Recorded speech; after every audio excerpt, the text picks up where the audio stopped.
Hi, friends. I'm your old pal, Papa Dale. I'm a retired pastor, teacher, theologian, and professor with over 50 years of service to the Lord Jesus Christ. My name is Dale Warren. Professionally, however, I'm known in my writing, teaching, and lectures as D.A. Warren. But my friends just call me Papa Dale, so call me that. Now, you can see the details of my personal testimony, family life, education, and ministry experience on other videos on this playlist. So for now, let's just get right into the topic for today. And that is the Ephesians letter. This is the epistle of the Apostle Paul to the church at Ephesus. And this is the JHI, the Jan Hus Institute Bachelor of Arts in Biblical Literature degree program, and it is the lecture on Ephesians. The Epistle to the Ephesians, written by the Apostle Paul, is a profound and theologically rich letter addressed to the Christian church in Ephesus and possibly to other neighboring congregations. This letter, traditionally attributed to Paul during his imprisonment in Rome around AD 60 to 62, presents key themes central to Christian theology, focusing on the believer's identity in Christ and practical implications of this identity in daily living. The epistle opens with a grand doxology, praising God for the spiritual blessings given to believers in Christ. See Ephesians 1, 3-14. Paul emphasizes that these blessings include election, adoption, redemption, forgiveness, and the sealing of the Holy Spirit.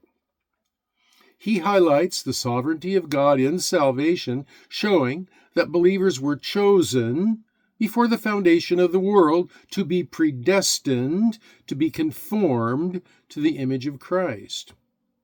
In Ephesians 1, 15-23, Paul offers a prayer of thanksgiving and intercession, asking that the Ephesians might have a deeper understanding of the hope to which they are called, the riches of God's inheritance in the saints, and the immeasurable greatness of his power towards believers.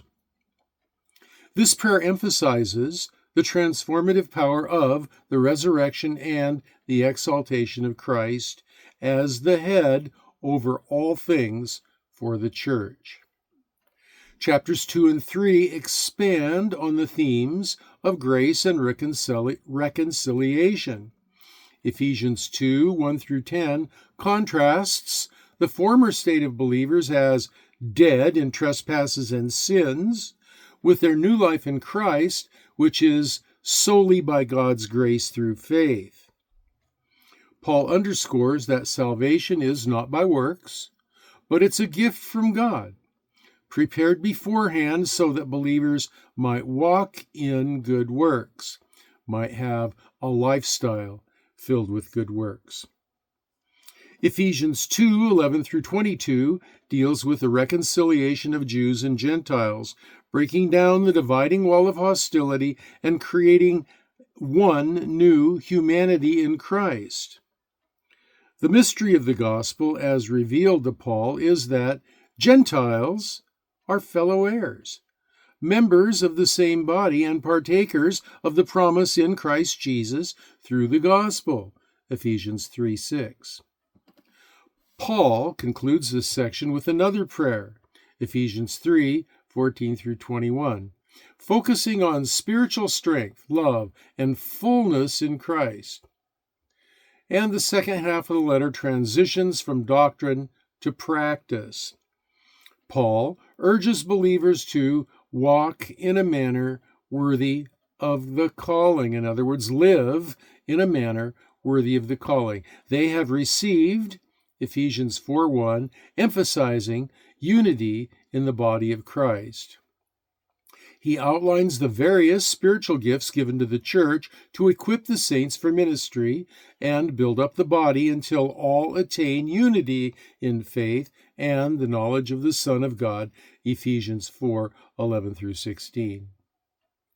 And Paul also addresses the need for personal holiness. Believers are called to put off the old self and put on the new self, created after the likeness of God in true righteousness and holiness. Ephesians 4:22-24. This involves practical instructions on relationships such as speaking truthfully, managing anger, working honestly, and forgiving one another as God in Christ forgave them. Ephesians 4:25-32. Then in Ephesians 5, Paul emphasizes living in love and purity, avoiding immorality, and being filled with the Spirit. He provides specific instructions for households, addressing wives, husbands, children, and slaves, emphasizing that mutual submission out of reverence for Christ is what is key. Ephesians 5:21-6, verse 9. This letter concludes with a call to spiritual warfare. Paul urges believers to put on the full armor of God to stand against the schemes of the devil, highlighting the importance of truth, righteousness, the gospel of peace, faith, salvation, the word of God, and prayer. See Ephesians 6:10-20.